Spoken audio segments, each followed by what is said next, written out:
jutro i ja sam Sani i ovo su Sani Positive Vibration. Inače sam self-healing coach i sa mojim malim videima pokušavam, odnosno sigurna sam da pomažem mnogim ljudima da nađu, kao što i sama riječ govori, self-healing na jednostavan način, sami ozdravljenje u svim sferama svog života. Danas sam htjela sa vama podijeliti jednu tehniku koja je jako stara, odnosno proizlazi još iz tibetanskih načina viđenja svijeta. Znači preko toga smo prešli iz zakona privlačenja, ne znam, ko je pogledao tajnu, ko je čitao knjige Magic i tako dalje. Ovdje u Italiji postoje i recimo 101 tehnika za preko Igora Sibaldija, jel, tako se zove, on je isto jedan mental coach. Znači, ja sam s vama htjela podijeliti ovu tehniku u kojoj se nekako ja malo više strukturirala sama i u stvari zvala bi se tehnika manifestacije 52+1, ja hoću, ja jesam. Zašto 52+1 i zašto ja hoću, ja jesam? Zato što u principu danas ću vam objasniti regole kako funkcionira i kako sam ja to aplicirala u mom životu da mi pomogne da u prvom redu upoznam sebe. I zašto ove regule nam trebaju? Da bi na brži i efikasni način došli do željenih rezultata. U principu, da skratim, godina ima 356 dana plus 1 dan svako 4. godine, jel tako? A 365 dana u godini je u stvari 52 sedmice. Taj plus 1 je taj jedan dan s kojima mi dajemo na simboličan način u stvari našem mozgu, našoj životnoj energiji, nazovimo tako, nastavak i slijed u kontinuitetu energetske renovacije, odnosno sposobnosti da privučemo u naš život sve što želimo. Kako ćemo mi odraditi ovu tehniku? Kako sam ja to aplicirala? Znači, za 365 dana u godini, ja sam za svaki dan, znači imate uzmite dvije bilježnice, u jednoj u kojoj ćete napisati u grubo i jednoj u kojoj ćete napisati lijepo. Okay? I vidjet ćete da je u stvari jako teško ako poštujete regole koje ću vam ja ovdje dati. A ove regole nisu da bi ja vas kažnjavala, nego su ove regole da u stvari upoznate sebe i što stvarno želite. Znači, napisat ćete u grubo, na papir ili već 365 plus jednu želju. A kasnije u fino ćete od tih 365 želja koje ste vi izrazili, 52 želje plus jednu zapisati kao definitivne želje u fino, u lijepo, u vašu bilježnicu da vi to stvarno želite. I svaka od te želje će biti vezana za jednu sedmicu kroz godinu dana. Odnosno, vi možete svaki dan pročitati svih 365 želja ili svih 52 ako uspijete uopće doći do toga da realizirate u fino, znači lijepu. Vidjet ćete, nije tako jednostavno.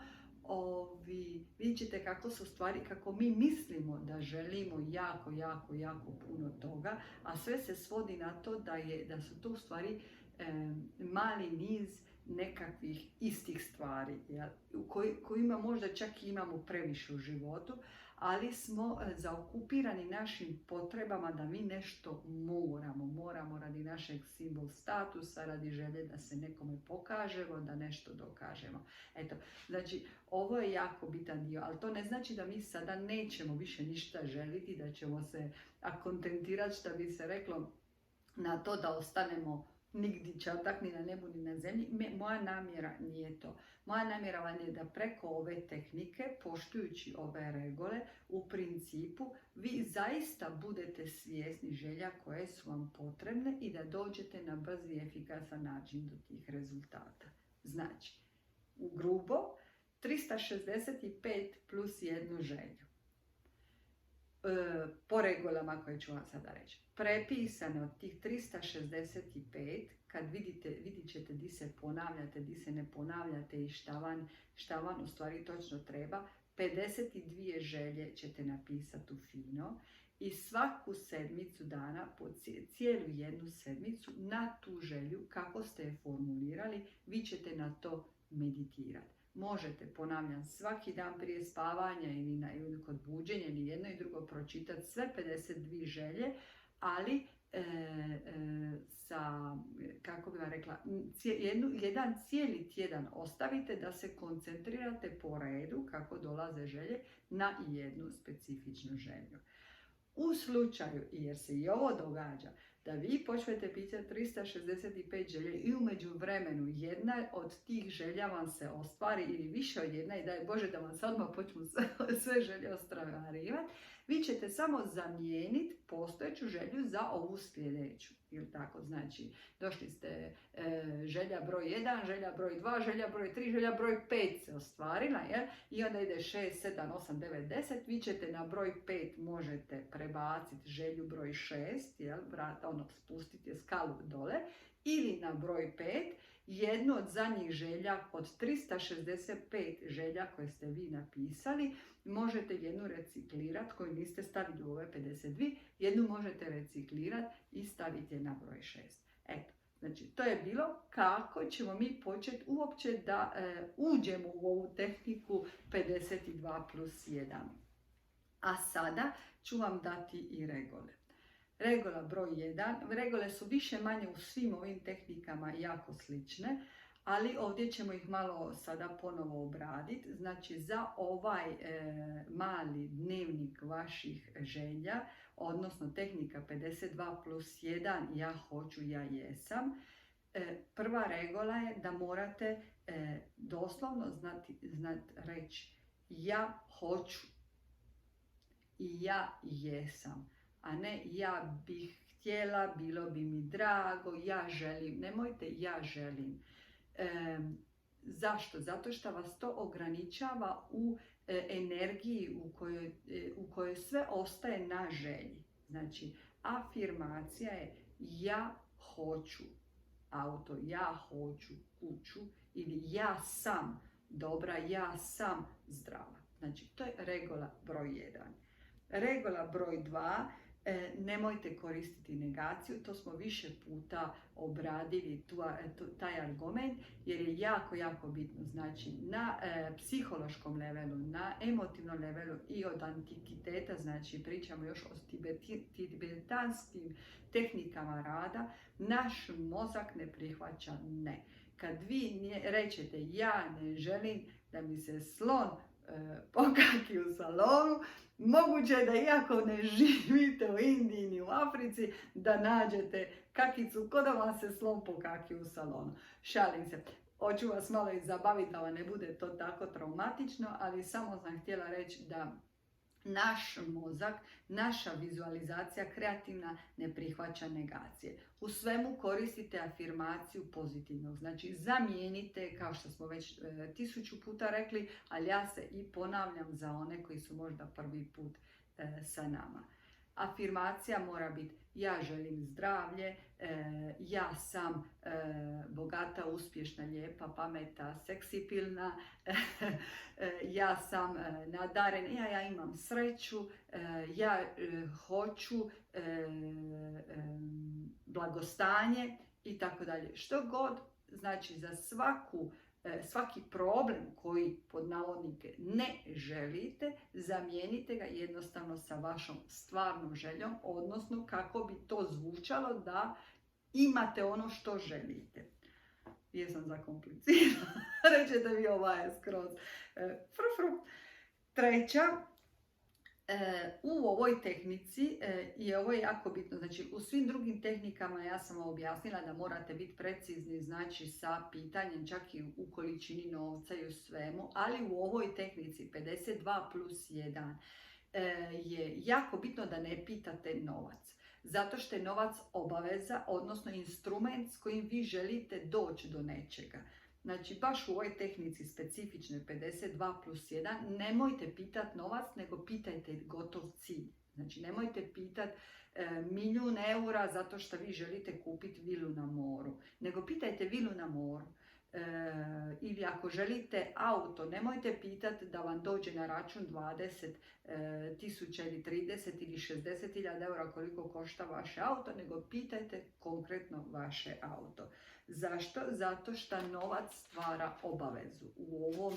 U ovom kontekstu je, mi kad odrastemo, djeca uvijek pitaju konkretno ono što im treba. Budimo malo djeca, vratimo se u naše djetinjstvo. Vi znate da vaše dijete u svojoj nevinosti to obično dobije jer svemir nađe način ili nađe roditelja, ali nebitno je da im se to ostvari, ali oni reću ja hoću biciklu, ja hoću PlayStation, ja hoću ovu video igricu. Ona ne kaže ja hoću 20 eura da ti meni kupiš video igricu.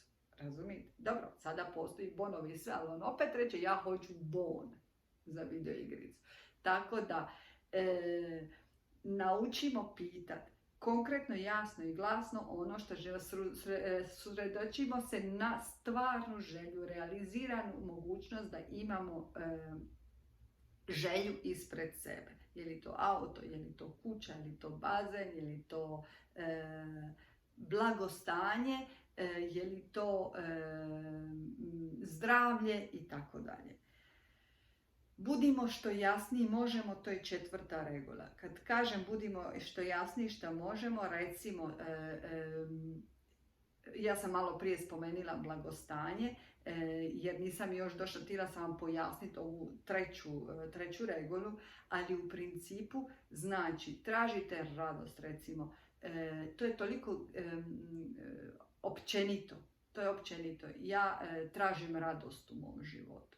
Ako vi ne znate izraziti što vama donosi radost, u ovoj tehnici je jako bitno da vi naučite, recimo reći, na svjestan način šta vas čini radosnim. I zato to tražite. Znači, ja radosno želim provesti moje dane. Ja radosno želim biti u društvu moje djece, mog supruga, mog partnera. Ja sa srećom želim voziti auto i biti u zdravlju. Jer razumijete, znači specificirajte na način da svaka ta generalna emocija, blagostanje, sreća, ako vi ne znate šta za vas znači, probajte sebe saslušati. Zašto vam govorim? Zašto u ovoj tehnici je to drugačije? Zato što obično sam ja do sada vama pričala o tehnikama sinhronizacije, znači upravo ovaj dio u kojemu vi prepoznate da nešto želite i imate emocije kojih se bojite, idemo raditi na emocijama. Ja sam vam rekla kako funkcionira način da vi zamijenite emocije, ugrađujete emocije i radite na vlastitim emocijama. I znači sve što gdje god vi, odnosno to je sada 6. regula je upravo ta, gdje god vi komplicirate u vašoj želji i dodajete puno pridjeva, znači imate rezistencu u ostvarenju. Znači, u prvom redu, 4. je budite jasni i glasni i svjesni što vas čini sretno, što vas čini zadovoljno, što vas čini zdravim, što vas čini uspješni, šta za vas to znači i onda recite ja uspješno zarađujem novac kroz sreću i kroz lakoću, kroz posao koji volim, jer razumijete šta vam hoću reći, znači koristeći te pridjeve uljepšanja i emocija u ovoj tehnici, što ste specifični, što to za vas znači, već odradite ovaj proces ugrađivanja koje bi mi odradili sa sinhronizacijom. 6. znači 5. sam vam rekla da morate to složiti na takav način. 6. mi je bila nemojte sebe uspoređivati s nikim. Nemojte tražiti nešto u životu u kojemu recimo želim biti lijep kao ne znam ko vama može lijep ko Bruce Willis, ako vam je napet Bruce Willis za muške, ili želim biti dobar nogometaš kao Ronaldo, ili želim biti lijepa kao Brigitte Nielsen. Šta baš i nije baš nešto. Ja sam u svojim najgorim verzijama bila ko Brigitte Nielsen, ali nema veze, nekome je to drago. Šalim se, znači nemojte to, nego recite, vidite sebe za ono što stvarno želite. Ne kroz usporedbu, nego kroz vitka sam, mršava sam, elegantna sam, sportski sam tip, imam ravan trbuh, imam duge noge, imam lijepo mi stoje haljine, elegantna sam, imam lijepu finu kosu, dobar sam igrač, dobar sam sportaš, imam kondicije, znači sebe. Na prvom pričajte o sebi, druge zanemarite. 7. regula jako bitna je ta da ne pitate ništa za druge. Znači, pozovimo se na ono slobodni arbitrio što postoji od biblijskih dana. Znači, ne pitajte za druge. I čak ako se radi o bolesti drugih ljudi, ako se radi o tome da vi nekome želite pomoći, okay? Vi, mi, ja, niko ne zna šta u stvari ta osoba želi. I to znači i šta je njegov ili njezin perkurs u životu, koju oni lekciju moraju naučiti. Jer mi možemo i pogoršati stvari. Ako neku lekciju mu skinemo kao obavezu, možda i uspijemo u našoj namjeri, okay?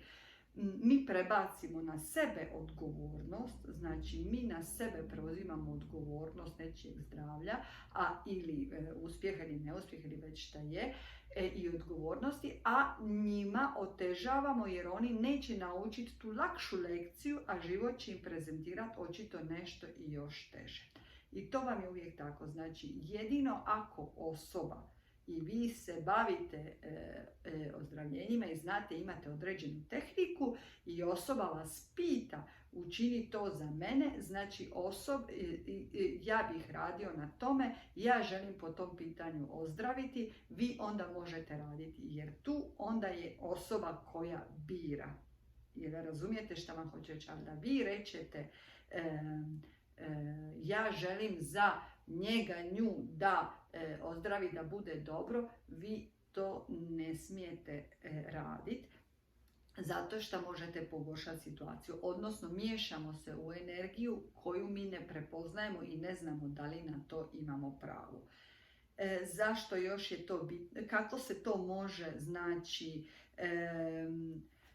kako se to može formulirati? Evo ovako, ja želim naći način na koji ova osoba može biti dobro i šaljem mu to kao dar. Znači, je li to preko božanske svjetlosti, je li to preko energije, vi to znači u slobodnom izboru vi se izrazite. Ja želim naći način da pošaljem toj osobi ovaj dar.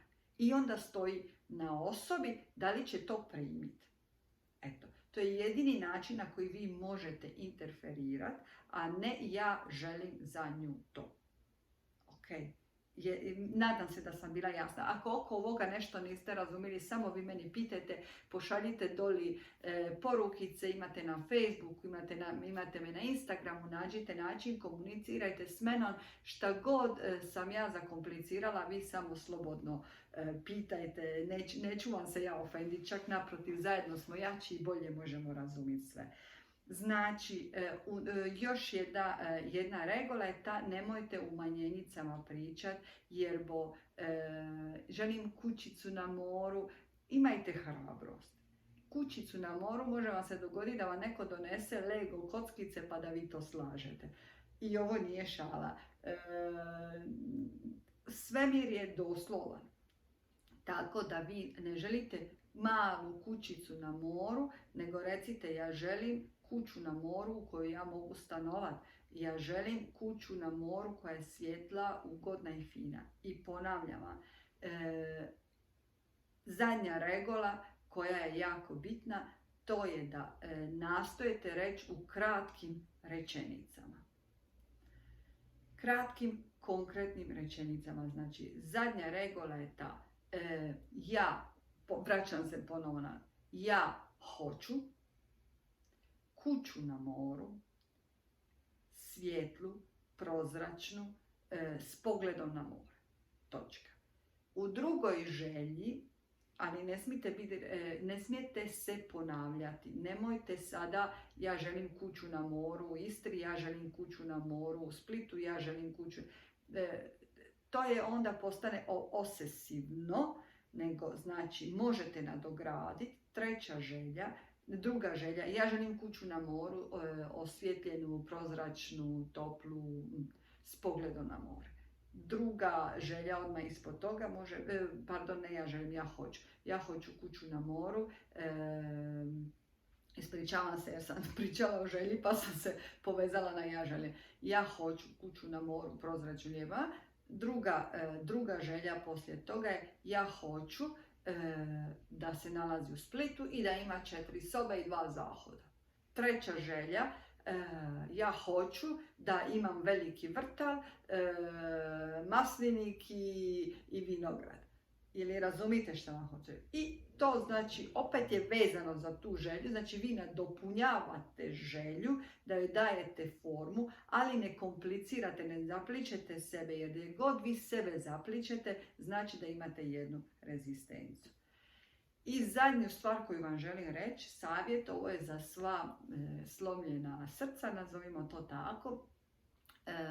U ovoj manifestaciji 52+1, ako tražite ljubav u vašem životu, nemojte se, uvijek je zbog i onog slobodnog arbitrija, ili se radi o zdravlju ili se radi o bilo čemu drugome,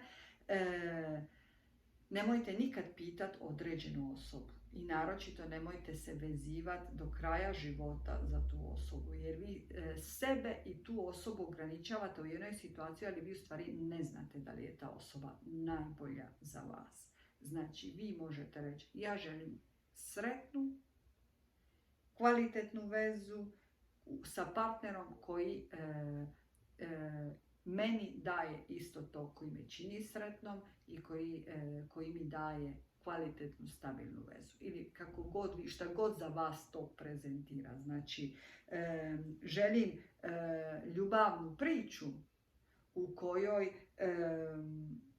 na jednak način ja i muškarac u mom životu se odnosimo jedan prema drugome u razmjeni naših emocija.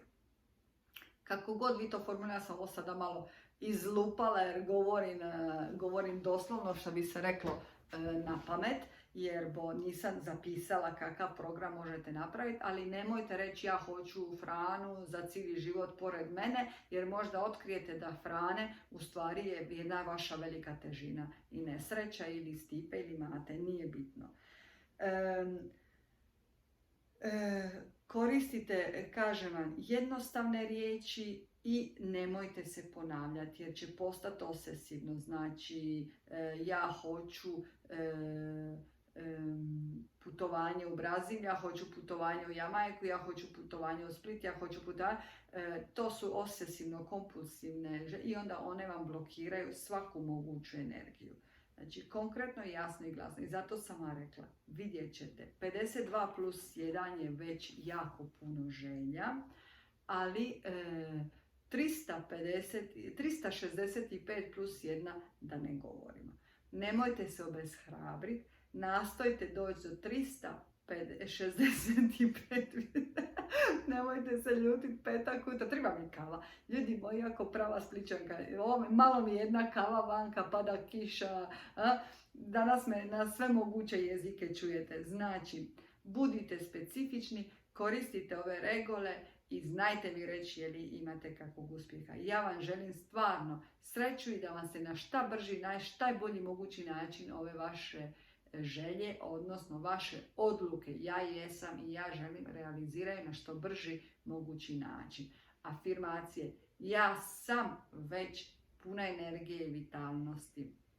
Ili ponavljam, ako je za nekoga drugoga, možete reći: ja želim naći najbolji mogući način da ta osoba bude sretna, puna vitalnosti i ja joj šaljem taj dar. I stoji na njoj da to prihvati.